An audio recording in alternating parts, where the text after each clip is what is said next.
안녕하세요. 저는 자꾸만 달라붙는 빈대들을 박멸해버린 40대 여자입니다. 돈이라는 건 누구에게나 소중한 것이죠. 하지만 그게 아무리 중요하다고 해도 절대 사람보다 귀하고 사람보다 우선시되면 안 된다고 생각합니다. 저는 불행하게도 사람에 대한 이런 기본적인 인식조차 없는 사람들과 가족의 연을 맺게 되었어요. 오늘 이 자리를 통해 여러분께 그 기가 막힌 이야기를 들려드릴게요. 사실 어릴 적 저희 집 환경이 그리 유복하지 못했습니다. 저희 아빠는 평범한 회사원이셨고 엄만 도배일을 하는 도배공이었거든요. 하나 다행인 건 집안 형편이 넉넉하진 않았지만 저희 세 식구 늘 화목했다는 겁니다. 부모님은 항상 겸손해라 남에게 패기치지 마라 하시며 절 예의를 아는 사람으로 키우셨답니다. 하지만 전 늘 성실하기만 한 부모님이 조금은 불만이었어요. 특히 저희 엄만 도배를 하시느라 고질적인 허리 통증을 달고 사셨으니까요. 하루는 밤에 한창 자고 있는데 부스럭거리는 소리가 들려 일어나 보니 희미한 불빛 아래 엄마가 구부정한 자세로 앉아 계셨습니다. 뭔가 싶어 다가가 보니 엄마가 허리에 파스를 덕지덕지 붙이고 계셨어요. 엄마, 뭐해? 또 허리 아파? 그러게 좀 쉬라니까. 그제야 제 목소리에 깜짝 놀란 엄마가 급하게 옷을 내리며 절 돌아보셨습니다. 아휴, 엄마 때문에 깼어? 미안. 얼른 다시 자. 엄마 괜찮아. 엄마 내서 웃어 보이셨지만 엄마 등에 붙은 몇 장의 파스가 고단한 엄마의 하루를 말해주고 있더라고요.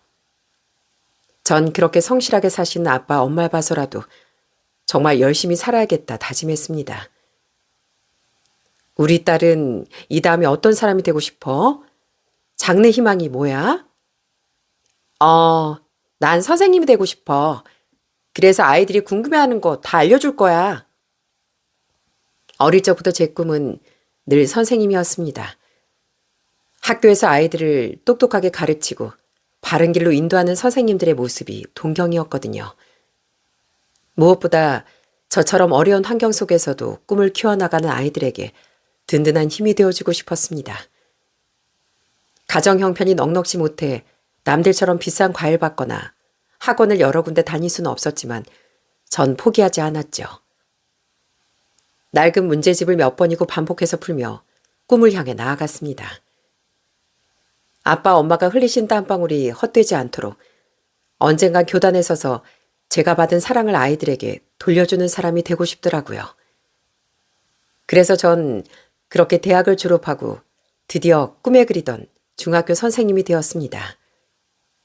처음 교단에 섰을 때만 해도 얼마나 꿈에 부풀었는지 모릅니다. 아이들에게 정말 좋은 선생님이 되고 싶었고 수업 시간에 하고 싶은 것도 많아 매번 학교에 늦게까지 남기도 했죠. 교구도 직접 만들고 특별활동까지 자진해서 맡아가며 선생님으로서의 사명감을 가지고 열정적으로 일했답니다. 하지만 발령받은 지 겨우 1년 만에 그 소중했던 꿈들이 모조리 와르르 무너져 내렸네요. 요즘 다들 교권 문제에 대해 말이 많은 거 알고 계실 겁니다. 저 역시 교육 현장에 있으며 이 시대의 교권이 얼마나 밑바닥까지 추락했는지 온몸으로 경험하게 되었거든요. 한 번은 아이들에게 숙제를 내주었는데 한 학생이 계속 숙제를 해오지 않더라고요.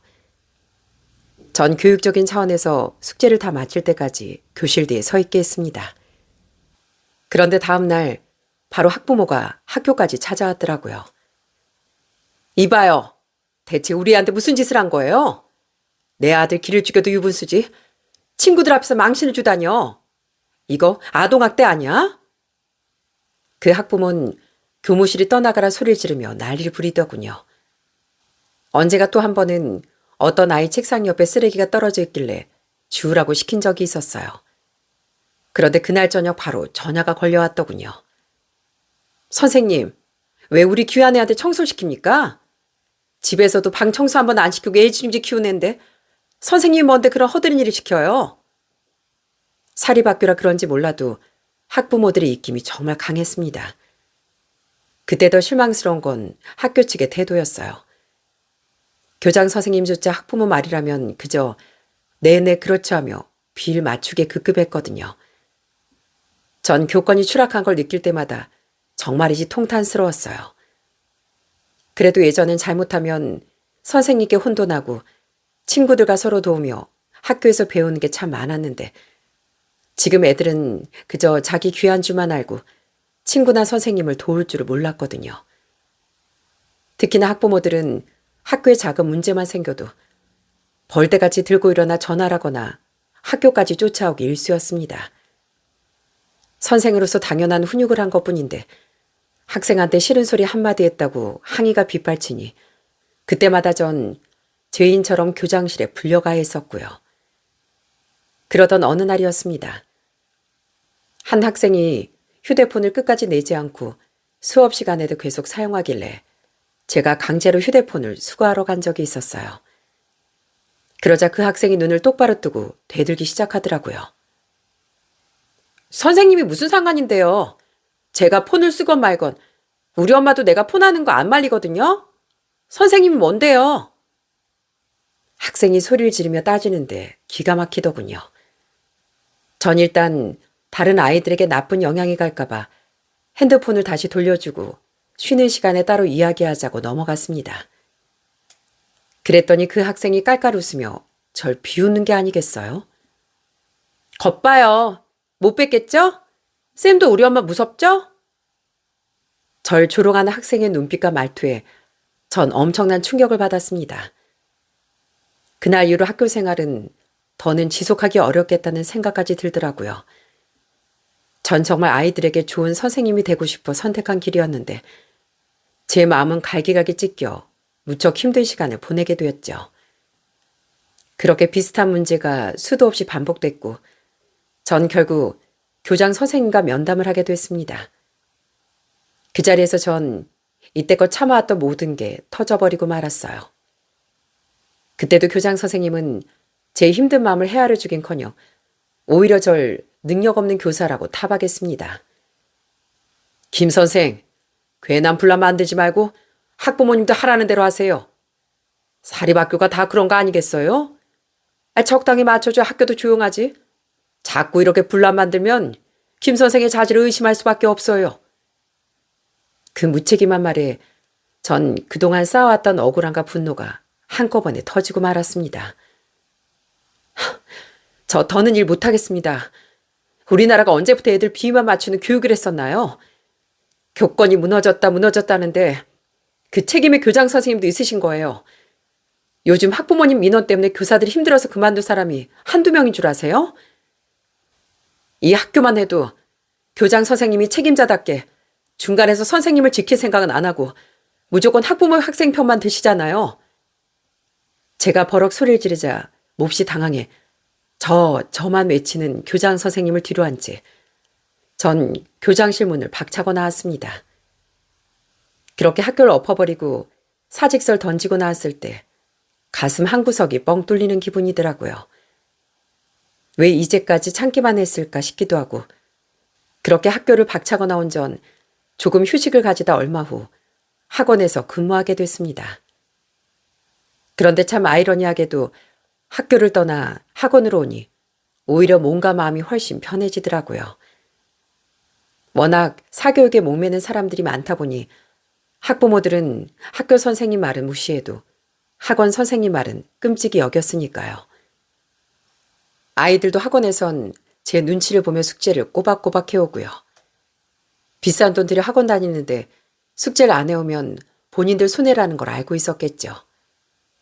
학교에서 겪었던 그 모욕적인 조롱과 민원 전쟁터에서 벗어나 오로지 그렇게 가르치는 일에만 집중할 수 있으니 정말 학교보다 훨씬 낫더라고요. 그렇게 학원 강사로 자리를 잡고 안정적인 생활을 이어가던 어느 날 우연히 친한 선생님의 소개로 남편을 만나게 됐습니다. 평범한 직장이었던 남편은 성격이 어찌나 밝고 활동적인지 주변에 친구도 참 많았어요. 학교 일로 마음고생을 하며 한동안 어둡게 지냈던 저였지만 남편을 만나며 다시 웃는 날이 늘어갔습니다. 남편은 절 데리고 다니며 본인의 친구들도 스스럼 없이 소개해 주었고 덕분에 저도 사람들과 어울리며 세상 밖으로 조금씩 발을 내디뎠어요. 그렇게 저흰 2년 정도 예쁜 연애를 이어가다 마침내 부부의 연을 맺게 됐습니다. 당시 시댁은 시부모님과 시누이가 함께 지내는 단란한 가정이었습니다. 그리 넉넉한 형편은 아니었지만 시부모님은 절 참 따뜻하게 맞아주셨어요. 우리 며느리 왔니? 오늘 날이 좀 춥지? 어서 들어와서 몸 좀 녹여라. 시부모님은 늘 저에게 우리 며느리 하며 다정하게 대해주셨고 시댁에 갈 때마다 진수성찬은 물론 종종 아침마다 오늘 하루도 힘내라며 다정한 응원 문자도 보내주셨답니다. 전 그런 따뜻함이 좋아 제가 참 복이 많은 사람이라고 생각했어요. 하지만 결혼 후 쌍둥이를 낳고 시댁 식구들과 교류가 잦아지며 예상치 못한 고민거리가 생겼습니다. 바로 시누이 때문이었어요. 저희 시누이는 남편보다 4살이 어렸는데 정말 그렇게 얄미울 수가 없더라고요. 전 외동으로 자라 여동생이 생기면 참 좋겠다고 생각했는데 시누이만 보면 그런 동생은 없는 게 다행이었다니까요. 저희 시누이가 어떤 사람이었냐면요. 우선 욕심도 많고 질투도 많은 시누이는 명절이나 시부모님 생신 때마다 제가 준비해간 선물을 탐내곤 했습니다.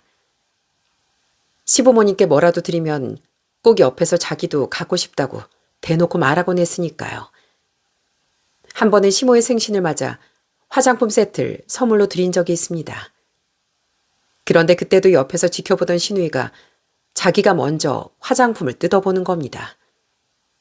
새언니, 이거 민감성 라인이죠? 나도 요즘 피부 뒤집어져서 난린데 이거 그냥 제가 쓸게요. 저한테 딱 필요했던 거거든요. 말이 끝나기 무섭게 시누인 화장품을 쓱 자기 가방에 넣는 거였습니다. 그 상황에서 시모라도 따끔하게 한마디 혼내주셨으면 좋았으련만 시몬 오히려 절 보며 은근히 잔소리를 하셨어요.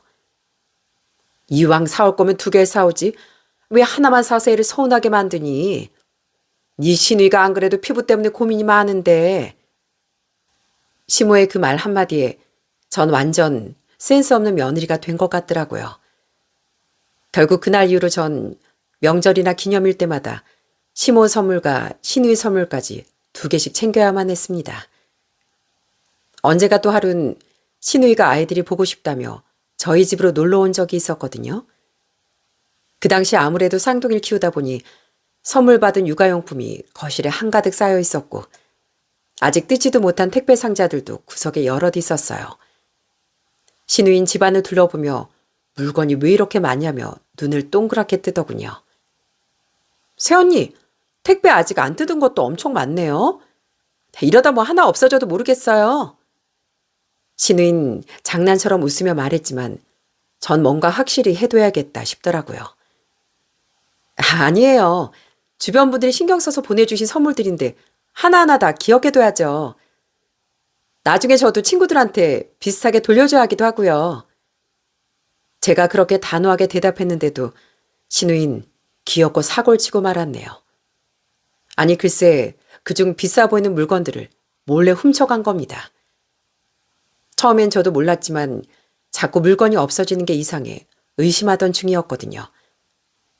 그러다 우연히 동네 중고거래 어플을 열었는데 며칠 전 사라진 저희 애들 물건이 매물로 올라와 있는 겁니다. 전 기가 차서 시누에게 혹시 집에서 뭘 가져다 팔았냐고 물었더니 시누인 도리어 뻔뻔하게 대답하더라고요. 새언니, 어차피 애들 금방 커서 이거 다 못 입히잖아요. 집에 박아두는 것보다 누구 하나라도 똑똑하게 쓰는 게 낫죠. 안 그래요? 아가씨, 제가 그거 분명 선물 들어온 거라고 하지 않았나요? 제 물건이고 우리 애들 선물이니까 중고거래한 돈이라도 주세요. 제 요구에 시누인 어이가 없다는 듯 콧방귀를 끼더군요. 네? 새언니 진짜 웃긴다. 뭘 그걸 또 달라고 해요? 내가 직접 물건 올리고 판매한 수고비는 있어야죠. 시누인 그렇게 말하며 입을 싹 닦아버렸습니다. 저는 정말 황당하고 기가 막혀 혼이 났네요. 그날 이후로 전 신우이가 집에 온다고 할 때마다 귀중품이나 아이들 물건을 안 보이는 곳에 숨기기 이르렀어요. 그러면서도 한편으론 이게 대체 뭐 하는 짓인가 싶더라고요. 아무튼 제가 점점 선을 긋고 집에도 못 오게 하니 신우이가 이젠 다른 걸로 딴지를 걸기 시작했어요. 일부러 작정이라도 했는지 꼭 아이들이 겨우 잠들었거나 한창 정신없는 시간에 예고도 없이 찾아와 절 들들 볶는 겁니다. 새언니, 나 배고픈데 뭐 먹을 거 없어요? 그때 아이들을 겨우 재워놓고 힘없이 앉아있던 제가 진이 다 빠진 채로 말했습니다. 아, 집에 뭐가 없는데 어쩌죠? 아, 오늘 애들이 종일 울어서 저도 아직 한 끼도 안 먹었어요. 뭐야, 그럼 대충 파스타라도 좀 해줘야죠. 아니면 뭐 배달이라도 시켜주던가요. 아무리 신우라지만 그래도 손님 대접이 좀 너무하네요. 뻔뻔하게 밥 달라고 요구하는 신우의 태도에 한숨이 절로 나왔습니다. 가끔 시댁에 가서 제가 음식이라도 하려고 할 때면 신우인 또 어김없이 심술을 부리곤 했어요. 제 딴엔 시부모님 건강을 생각해 정성껏 밑반찬을 해가면 옆에서 꼭 얄밉게 한마디씩 던지더라고요. 엄마, 새언니가 한 거 간이 너무 세지 않아? 이거 다 조미를 많이 써서 그래. 엄마 건강 생각하면 이런 건 안 먹는 게 낫겠다. 그죠, 새언니? 어이가 없어 쳐다보면 신우인 오히려 생글생글 웃으며 또 제 속을 박박 긁는 겁니다. 무엇보다 큰 문제는 신우이가 오빠인 제 남편의 돈을 수시로 노린다는 점이었어요. 남편이 뻔한 월급쟁인 걸 알면서도 수시로 연락해 돈을 빌려달라고 손을 벌렸습니다. 제가 이 사실을 알게 돼 남편에게 주의를 주고 신우에게 한마디 하면 신우는 오히려 적반하장으로 나오더라고요. 치, 오빠가 자기 동생 좀 도와주겠다는데 뭘 그렇게 예민하게 굴어요? 우리가 남도 아니고 가족인데 돈 좀 빌려줄 수 있는 거 아니에요? 아유, 새언니 너무 계산적이다. 내가 뭐 새언니한테 돈 달라고 했나? 아가씨, 아무리 아가씨 오빠라지만 이제 저하고 경제 공동체인 사람이에요. 그런데 매번 돈 달라 뭐 달라 요구하면 제가 당연히 나서야지 않겠어요? 됐어요, 됐어. 아, 그냥 엄마한테 달라고 말지. 진짜 치사해서 정말. 신우인 동생이란 핑계로 늘 제 남편의 주머니에 털어가면서도 계속 절 마치 속 좁은 사람처럼 몰아세우더라고요.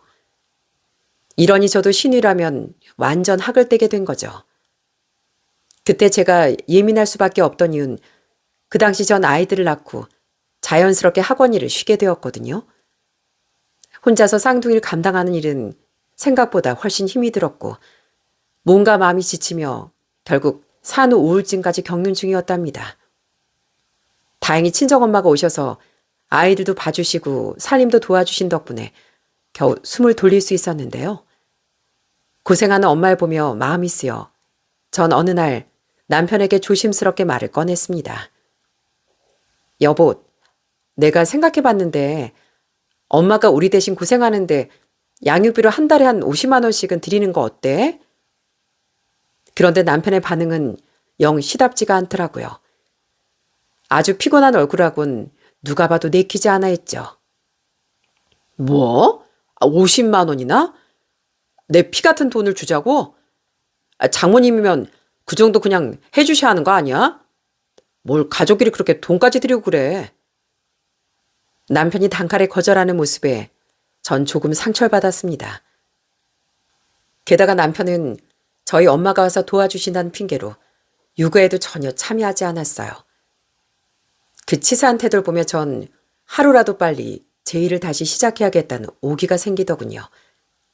결국 전 아이들이 조금 자란 뒤 예전에 일하던 학원 강사로 복귀를 하게 됐어요. 2년 만에 교단에 서는 거라 조금 긴장된 마음도 있었는데 학원 원장님이 절 높게 평가해 주시고 대우를 잘해 주셔서 덕분에 전 빠르게 자리를 잡을 수 있었답니다. 어느 정도 학원 일이 안정되자 제 돈으로 엄마에게 매달 100만 원씩 양육비도 보내드렸고요. 하지만 엄만 계속 받지 않겠다고 손살을 치셨죠. 아휴, 무슨 돈을 보냈어. 엄마도 돈 있으니까 안 받아도 돼.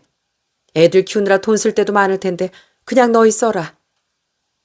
엄만 절대 안 받으려고 하셨지만 저 때문에 도배일도 못 나가고 고생하는 걸 알기에 전 억지로 돈을 지어드렸습니다. 이건 엄마가 고생한 정당한 비용이야.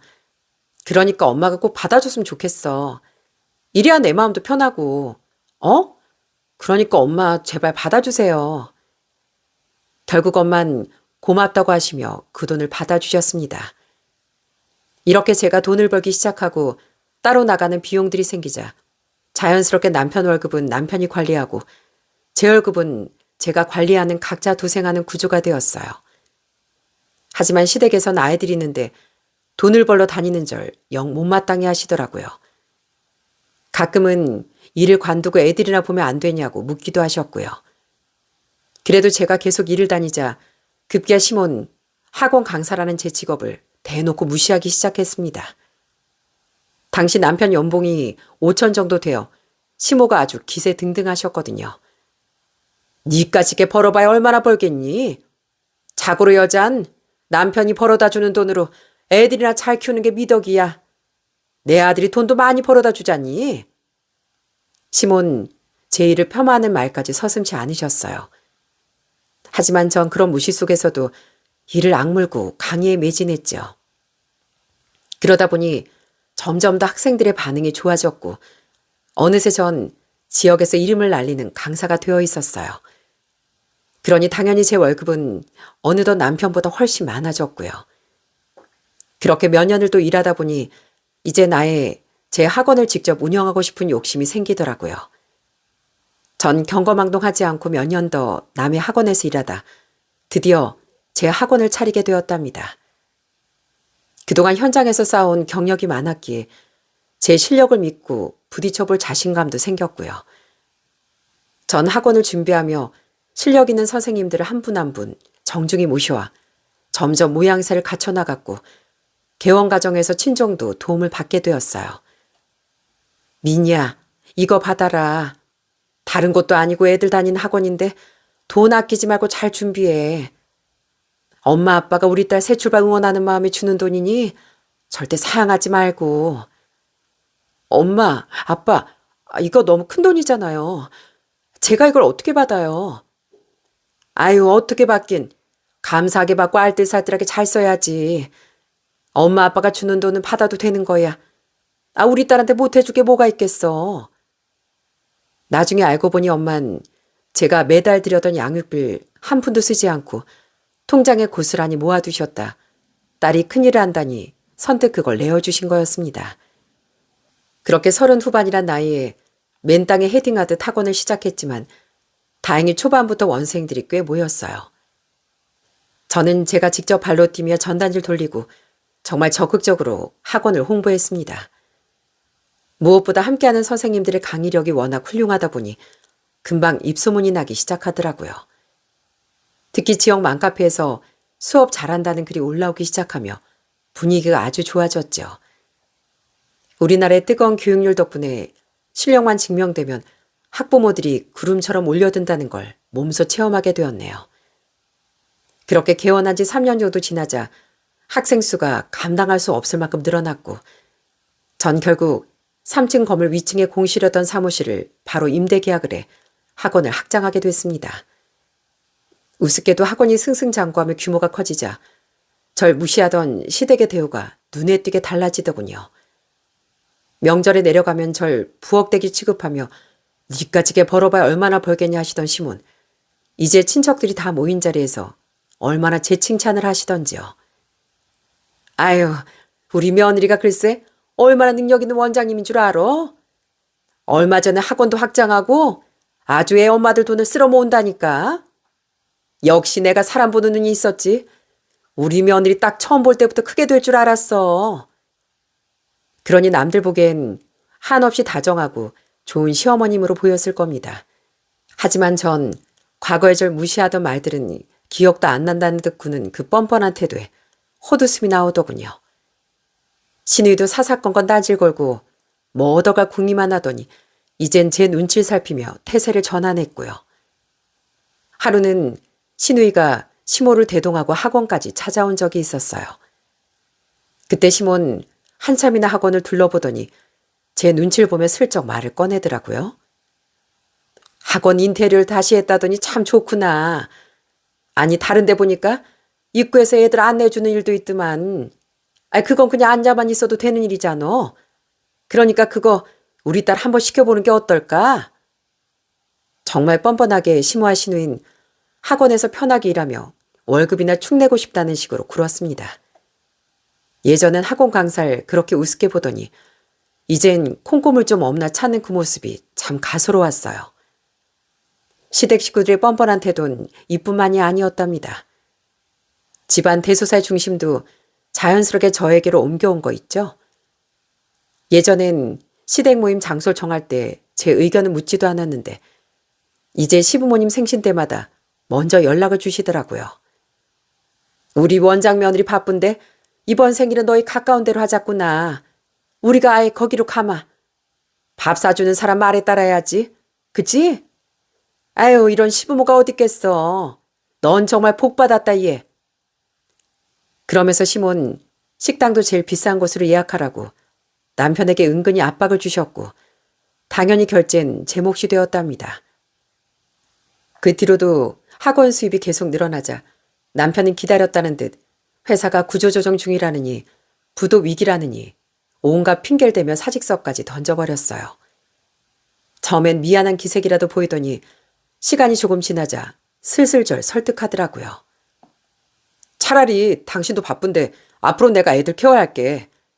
애들도 한창 커가는데 집에 누구라도 있으면 좋잖아. 장모님한테 언제까지 신세 질 수도 없고 그러다 애들 더 크면 나도 다시 복지 갈게. 그러니까 시간을 좀 줘. 어? 남편의 말은 제 귀에 정말 우습게 들리더군요. 아이들이 이미 초등학생인데 이제와 뭘 챙겨준다는 건지 의아했죠. 하지만 애들을 전담하겠다는 말에 속아 일단은 지켜보기로 했습니다. 그런데 육아를 전담하겠다던 남편은 정작 집안일엔 손 하나 까딱하지 않았어요. 하루는 제가 아주 밤늦게 퇴근한 적이 있는데 이미 저녁을 먹고 자고 있어야 할 애들이 거실에 나와 있는 겁니다. 왜 안 자고 있어? 저녁은 먹었어? 네 아빠는 어디 갔고? 그러자 아이들이 배고픈 얼굴로 고개를 저었습니다. 아니, 엄마 안 먹었어요. 아빠가 잠깐 나갔다 온다더니 아직도 안 와요. 우리 학교에서 급식만 먹고 계속 쫄쫄 굶었어요. 세상에 남편은 아이들만 덩그러니 남겨두고 어디서 술을 마시는지 아직 들어오지도 않았더군요. 그 뒤로 제가 계속 잔소리도 하고 달래도 받지만 남편은 언제나 말만 번지르르 하더라고요. 그러다 점입가경으로 어느 날 남편이 저와 상의도 없이 5천만 원대 중고 외제차를 덜컥 계약하고 나타났더군요. 저조차도 돈을 벌며 아직 외제차는 꿈도 안 꾸고 있는데 남편은 지가 무슨 재벌이라도 된 듯 당당하게 굴었어요. 당신이 무슨 돈이 있어서 덜컥 그렇게 비싼 차를 샀대? 출근도 안 하는 사람이 외제차가 왜 필요한데? 아니, 당신 돈도 잘 버는데 할부금 좀 내주면 되잖아. 내 차 10년이나 탔는데 그 정도면 오래 탄 거지. 남편은 또 뭘 잘했다고 오히려 큰 소리를 치는 겁니다. 전 기가 막혀 퇴직금은 어디에 썼냐고 따졌더니 회사에서 아직 안 줬다고 말을 돌리더군요. 그런데 얼마 지나지 않아 전 깜짝 놀랄만한 물건을 발견했습니다. 하루는 날이 부쩍 따뜻해져 옷 정리를 하려고 장롱을 뒤지다 노란 서류봉투 하나를 발견하게 되었어요. 그런데 놀랍게도 봉투 안엔 남편 명의로 된 상가 계약서가 들어있는 겁니다. 남편은 퇴직금을 진작에 다 받아놓곤 몰래 상가를 사 저 몰래 월세를 받아 챙길 속셈이었던 거죠. 전 또 어디서 놀다 들어온 남편 앞에 계약서를 내던졌고 남편은 오히려 뻔뻔하게 대꾸를 하더라고요. 돈 없다더니 상가 계약할 돈 있었나 봐? 아, 이거 봤어? 요즘 남자 중에 비자금 없는 사람이 어딨어. 당신도 편하게 월세 받으면 지내면 좋잖아. 그리고 그거 다 퇴직금이 뒤늦게 정산돼서 그런 거야. 성실하게 땀 흘려 일하던 부모님 밑에서 자란 저로선 가족을 속이고 자꾸 거짓말하는 남편의 모습이 아예 정이 뚝 떨어졌습니다. 남편이 백수로 지내며 절 열받게 한 일은 이뿐만이 아니었죠. 하루는 학원 수업이 제일 바쁜 시간에 전화가 와선 대뜸 짜증부터 내는 거 있죠. 당신 오늘 저녁에 집에 내 친구들 오기로 했으니까 음식 좀 자만해도 내가 백수라고 무시당하기 싫어서 그래. 이럴 때 남의 기 좀 한번 살려줘. 요즘 애들 시험기간이라 학원 일도 바빠 죽겠는데 갑자기 집에 손님을 왜 불러? 난 12시 전엔 퇴근도 못하니까 뭐 나가서 사 먹든지 알아서 해. 참나, 마누라가 돈 좀 번다고 남편 체면도 안 세워주냐? 내가 진짜 너 때문에 하는 일마다 안 풀리는 거야. 남편은 절 점점 속 좁은 사람으로 몰아가더군요. 누가 보면 제가 놀면서 안 해주는 줄 알겠어요. 어느 날 또 하루는 남편이 갑자기 제 카드 명세를 들고 오더니 제가 돈을 헤프게 쓴다며 그렇게 타박을 하는 겁니다. 그동안 돈 번다고 생색이더니 다 뒤로 저 좋은 데만 쓰고 있었냐며 난리를 치더라고요. 정작 본인은 생활비 한 푼 보태지 않으며 생색은 혼자 다 내는 꼴이었죠. 여기다 남편은 시댁 식구들을 불러다 제 카드로 대접하는 일도 잦아졌습니다. 언젠 저에게 묻지도 않고 시부모님과 시누이를 데리고 최고급 한정식 집에 가 밥을 먹었더라고요. 오늘 우리 원장님이 쏘는 거니까 오늘 마음껏 드세요. 엄마, 먹고 싶은 거 더 시켜요.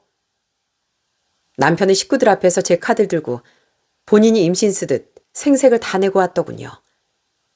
제가 핸드폰으로 결제 문자가 날아온 걸 보고 따졌더니 가족끼리 밥 한 끼 먹은 거 가지고 유난 떨지 마. 당신 그 정도 벌잖아. 라고 적반하장으로 나오더군요.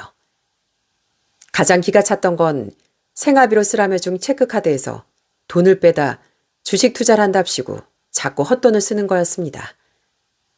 남편은 집에서 노는 시간이 많아지자 계속 헛짓거리를 일삼았어요.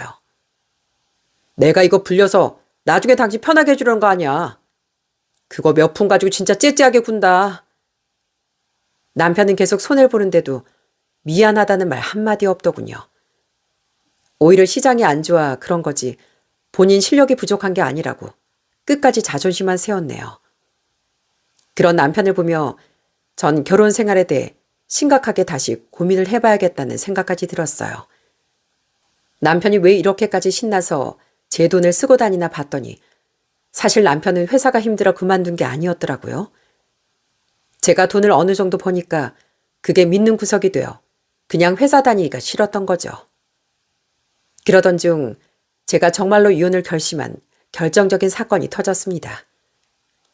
그렇게 또 며칠이나 흘렀을까요? 하루는 제가 애들 시험 기간에 너무 무리를 해 피곤한 나머지 씻지도 않고 집에 오자마자 잠이 든 적이 있었거든요. 누가 업어가도 모르게 한참을 자고 있는데 거실 쪽에서 누군가 소근소근 떠드는 소리가 들리는 겁니다. 전 아직 애들이 안 자나 싶어 살짝 문을 열고 거실로 나가봤죠. 그랬더니 남편이 거실 소파에 안방을 등지고 앉아 누군가 통화를 하고 있더군요. 그 시간에 누구와 통화를 하나 싶어 숨죽이고 들어봤더니 세상에 전 제 길을 의심할 수밖에 없었답니다. 남편은 낄낄거리며 이렇게 말하고 있었거든요. 엄마, 이제 출근 생각만 해도 아주 소름이 돋는다니까? 진짜 나 다신 일하고 싶지 않아. 아주 지긋지긋하다고. 마누라가 돈을 저렇게 잘 버는데 내가 뭐하러 힘들게 일을 해. 내가 보니까 그 학원 학생 수도 엄청나고 한 달에 최하 2천만 원 이상은 벌어. 놀랍게도 남편은 심오한 시시덕거리며 제가 아이들을 가르치며 피땀 흘려 버는 돈을 마치 자기가 공짜로 얻은 복권 마냥 취급하고 있더군요. 사실 전 학원이 잘 되면서부터 시댁에 매달 꼬박꼬박 생활비를 보내드리고 있었거든요. 큰 돈은 아니지만 그게 며느리로서 도리라고 생각했고요. 그런데 돈을 들이기 시작하자 시댁의 태도는 고마워하긴커녕 오히려 더 이상하게 변해가더라고요. 뭐만 하면 며느리가 돈 잘 버는데 이 정도도 못하냐 이런 식이었고 심지어 시몬 말도 안 되는 억지까지 부리더라니까요. 네가 번 돈도 결국 우리 아들 덕분에 번 거나 마찬가지지 않니? 우리 아들이 집에서 애들을 봐주니까 네가 밖에서 돈을 버는 거 아니냐? 그 와중에 심오한 남편의 통화 내용까지 듣고 나니 피가 거꾸로 솟는 기분이더군요. 전 그날 이후로 시댁에 보내던 생활비를 단칼에 끊어버렸어요. 그리고 도저히 이런 인간들과는 한순간도 같이 살 수 없겠다는 결론을 내리고 이혼을 선언했답니다. 하지만 남편의 반응은 가관이더군요. 뭐? 이혼하자고? 내가 미쳤다고 이혼을 해. 나 절대 이혼 안 해. 내가 뻔히 손해볼 일을 할 것 같아? 남편은 뻔뻔하게 버티더니 나중에 나의 본색을 드러내기까지 하더라고요. 당신 정 이혼하고 싶으면 나한테 재산 분할로 딱 2억만 줘. 그럼 2장 찍어줄 테니까. 어때? 2억 주고 갈라설래? 남편은 대체 뭐가 잘났다고 돈까지 당당하게 요구하는 건지 그 모습에 아주 남은 정까지 뚝 떨어져 버렸네요. 성실하게 사셨던 저희 부모님이 보시면 아주 통곡할 일이었죠. 전 절대로 그 돈을 줄 생각이 없었고 이젠 법대로 끝까지 싸워보리라 다짐했습니다. 그렇게 남편과 이혼을 준비하던 어느 날 신우이가 불쑥 말도 없이 학원으로 찾아왔더라고요. 그 당시 신우인 백수로 지낸 지 오래라 집에서 빈둥거리고 있었어요. 불청객 마냥 학원 로비에 나타난 신우인 마치 자기 집 안방인 양 교실 여기저길 열어보더니 제게 불쑥 이런 말을 하는 겁니다. 새언니, 신우이도 왔는데 인사도 안 해요? 와, 근데 올 때마다 느끼는 건데 학원 진짜 좋네요. 한창 수업 준비로 바쁜 시간에 예고도 없이 찾아온 신우를 보며 전 기가 막히더라고요.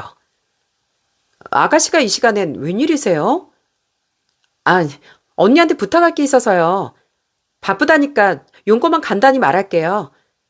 제가 이번에 네일 아트를 좀 배워보려 가는데 수강료가 좀 필요해서요. 재료도 사야 되고 돈 쓸 데가 많은데 언니 카드 좀 빌려주시면 안 돼요? 그러더니 신우인 아주 뻔뻔하게 제 앞에 손을 내밀더군요. 그 모습을 보니 너무 어이가 없어 헛웃음이 다 나오더라고요.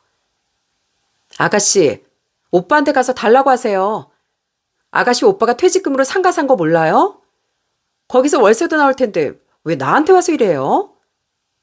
그 말을 듣자마자 신우의 눈이 번쩍 뜨였습니다. 돈 냄새를 맡은 하이에나처럼 눈동잘 굴리더니만 갑자기 제자리에서 방방 뜨기까지 하더라고요. 어머, 오빠가 상가를 샀대요? 아우, 그럼 진작 말하지. 새언니, 저 가요. 신우인 그 길로 오빠한테 돈 뜯어낼 생각에 신나 학원을 뛰어나갔습니다. 고맙단 인사 한마디 없이 달려가는 그 철딱선이 없는 뒷모습을 보며 전이 지긋지긋한 집안 식구들과는 정말로 끝내야겠다 결심했죠. 그러던 중 또 한 번 놀라운 소식이 들려왔습니다. 그동안 사사건건 제 속을 썩이며 남의 주머니만 탐내던 신우이가 드디어 시집을 간다는 겁니다. 정말이지 신우인 매번 사람을 놀라게 하는데 재주가 있는 모양이에요. 하지만 그 당시 전 남편과 이미 마음이 떠날 대로 떠나 시댁과 따로 연락조차 하지 않고 지내던 중이었거든요. 그런데 그 상황에도 시몬 염치도 없이 학원까지 절 찾아와 황당한 욕을 늘어놓는 겁니다. 어머마, 우리 딸 시집 간다는데 네가 그래도 새언니 노릇은 해야지. 결혼 자금으로 딱 1억만 내놔라. 전 순간 제 귀를 의심했습니다. 10만 원도 아니고 1억이라니 제 돈을 무슨 자기 통장에 있는 돈권에 쓰듯 말하는 그 뻔뻔함에 이젠 헛웃음조차 나오지 않더라고요. 전 단칼에 거절하며 쏘아붙였습니다. 아니 어머님, 제가 어머님 따님 뭐가 예쁘다고 1억을 해줘요? 전 싫으니까 그 잘난 아드님한테 해달라고 하세요. 그리고 신우이 결혼하는데 도대체 결혼 자금 왜 1억이나 필요한데요? 제 말에 시몬 미안해하긴커녕 오히려 크게 역정을 내더라고요. 아이 우리 딸 시집 가는데 혼수도 해줘야 하고 예단도 보내야 할 거 아니냐. 너도 알다시피 우리 애가 빚이 좀 있잖니. 넌 새언니가 돼서 마음 싶어가 왜 그 모양이야. 돈도 잘 버는 애가. 알고 보니 신우에게 대출이 3천만 원 정도 있었는데 그걸 제 돈으로 갚아주고 남은 돈으로 사돈댁에 생색내며 시집 보낼 모양이더라고요.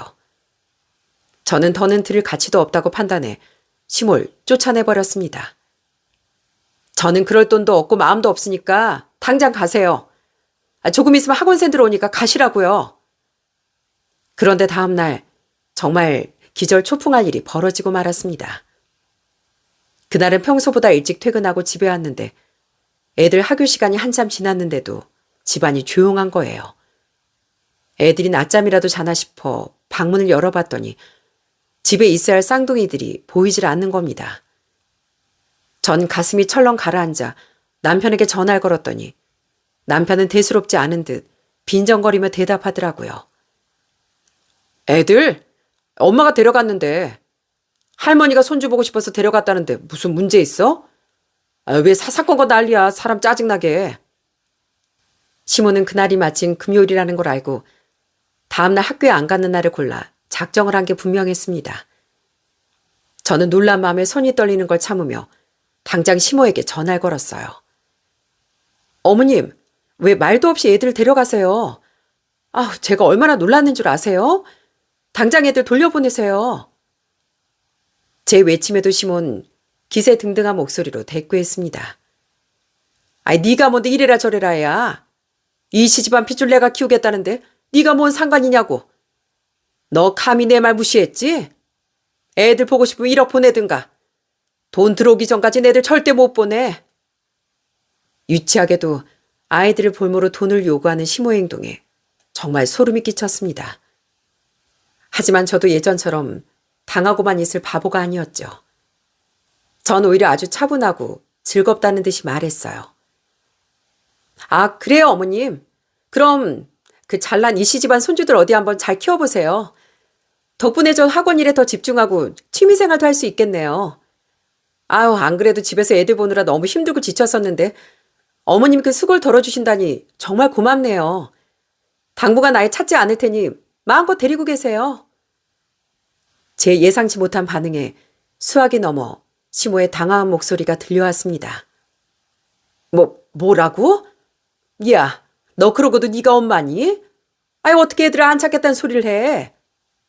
어머님, 그리고 아직 남편한테 얘기 못 들으셨나 본데 저 그 잘난 아드님하고 지금 이혼 소송 중이거든요. 백수된 지 1년 넘도록 놀고 먹으면서 저 몰래 퇴직금으로 상가 사고 외제차 풀알부로 끌고 다니는 그런 무능력한 남자를 누가 참고 만나나요? 이참에 1+1으로 아드님까지 짐 싸서 보내드릴 테니까 애들이랑 아들이랑 다 같이 끼고 평생 한번 잘 살아보세요. 전 제 할 말을 다 쏟아내고 그대로 전화를 끊어버렸어요. 사실 제 배 아파 낳은 자식들이지만 쌍둥이 아들들은 장난기가 정말 보통이 아니었거든요. 집안 가구를 부수는 건 일상이었고 거실 TV만 세대를 해먹었을 정도로 아주 에너지가 넘치는 아이들이었죠.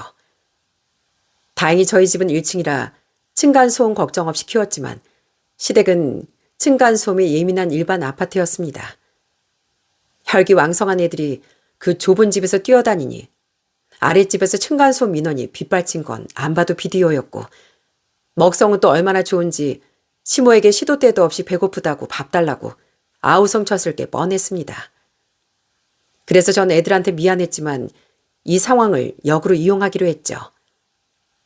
애들을 볼모로 1억을 요구하며 기세등등하던 그들의 코를 납작하게 해줄 절호의 기회였으니까요. 마침 그 난리가 난 날 남편이 눈치도 없이 친구들과 낚시를 간다며 집을 비웠더라고요. 전 기다렸다는 듯 용달차를 불러 남편의 짐을 싹 정리해 시댁으로 보내버렸습니다. 아예 남편까지 데리고 살라고 짐 보따리를 통째로 안겨준 거였죠. 이렇게 사태가 본인들 생각대로 흘러가지 않고 오히려 짐만 늘어나자 얼마 못 가 시모에게서 전화가 왔더라고요. 시모는 그 전에 기세등등하면 간대었고 완전히 넋이 나간 목소리로 곡소를 해대더라고요. 제발 애들 좀 데려가라. 얘들아, 제발 가만히 좀 있어. 어머마, 내가 나이 70 다 돼서 매일 병원 다니고 침 맞으러 다닌다. 도저히 네 애들 못 키우겠다. 애들이 어쩜 한시도 가만히 있질 않니? 집안꼴이 지금 어떤 줄이나 알아? 시몬 울먹거리며 제발 애들을 데려가라고 사정을 하더라고요. 아이들이 지치지 않은 체력과 삼시세끼 밥을 해대는 게 힘들었는지 시모의 인내심은 단 이틀 만에 바닥이 난 모양이었어요. 전 속으로 쾌재를 불렀지만 최대한 무심하고 담담한 목소리로 대답했죠. 어머님, 이씨 집안 핏줄이라면서요. 그렇게 예뻐하시더니 벌써 힘드세요? 아우, 전 덕분에 어제 오늘 아주 푹 쉬어서 컨디션이 너무 좋네요. 애들이 거기 살고 싶어 하면 그냥 쭉 데리고 계세요. 아, 그리고 방금 보내드린 아드님 짐도 잘 받으셨죠? 이참에 아들이랑 손주들 다 같이 오순도순 잘 지내보세요. 제 말에 시몬 거의 비명을 지르다시피 하더라고요. 전 전화를 끊고 침대에 아주 대자로 누웠네요. 제가 땀 흘려 번 돈을 우습게 알고 아이들까지 돈벌이 수단으로 이용하려고 했던 그 인간들에게 아주 통쾌한 한 방을 날린 순간이었죠. 그렇게 전 우여곡절 끝에 드디어 이혼설의 도장을 찍게 됐습니다. 시간이 아주 오래 걸렸지만 드디어 그 지겨운 이씨 집안과 안녕을 고하게 됐네요.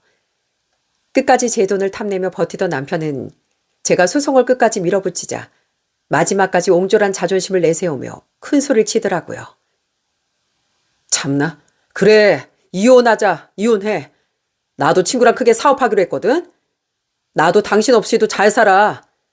당신보다 그깟 돈 훨씬 잘 벌 수 있으니까 나중에 땅을 치고 후회나 하지 마. 남편은 절 저주하는 듯한 악담을 퍼붓더군요. 전 그런 남편을 보며 승자답게 차분하게 대답했죠.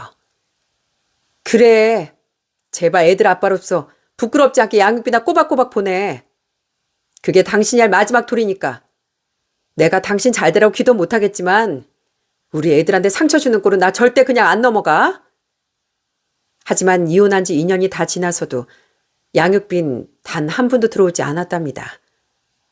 알고 봤더니 남편이 호기롭게 시작한다던 친구와의 사업은 전형적인 사기였고 믿었던 친구에게 뒤통수를 맞아 시작도 해보기 전에 가진 돈을 몽땅 날려버렸다고 하더군요.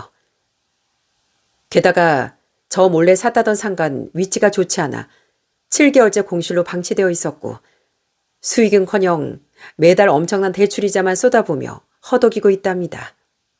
그래도 받을 건 받아야 하기에 전 참고 참다 양육비를 달라고 독촉을 해댔습니다.